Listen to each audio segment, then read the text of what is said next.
கேரள மாநிலம் திருவனந்தபுரம் மாவட்டத்துல தச்சுக்கிட்டு இருக்கும்போதே தையல் மிஷினுக்குள்ள ஒரு பெண்ணோட கைவிரல் சிக்கிக்கிடுச்சுன்னு சொல்லி உதவிக்கு கூப்பிட்டுருக்காங்க. அங்க இருந்த ரெஸ்கியூ டீமும் கிளம்பி போயிருக்காங்க. அங்க போய் பார்க்கும்போது தச்சுக்கிட்டு இருக்கும்போதே அந்த பெண்ணோட நடு விரல் எதிர்பாராத விதமா ஊசிக்குள்ள போயிருக்குங்க. துணியோட சேர்த்த ஊசி அந்த பெண்ணோட நடுவிரலை குத்தி விரலோட பின்பக்கமா நூலோட சிக்கி அப்படியே நின்றுச்சுங்க. அந்த பெண்ணும் வழியால என்ன பண்ணணும்னு தெரியாம அப்படியே அழுதுகிட்டே உட்காந்துட்டாங்க. அவங்க நேரமா என்னன்னு தெரியல, அங்க பவர் கட் வேற, சுத்தமா அந்த இடத்துல வெளிச்சமே இல்லைங்க. உடனே தீயணைப்பு வீரர்கள் டார்ச் ரெடி பண்ணி வேலை செய்ய ஆரம்பிச்சிட்டாங்க.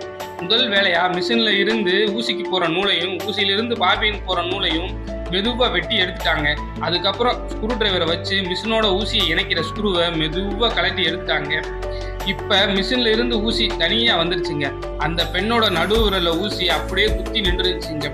அதுக்கப்புறம் சின்ன கட்டிங் பிளேடை வாங்கி டக்குன்னு அந்த ஊசி அந்த பெண்ணோட விரல்ல இருந்து குருவி எடுத்துட்டாங்க.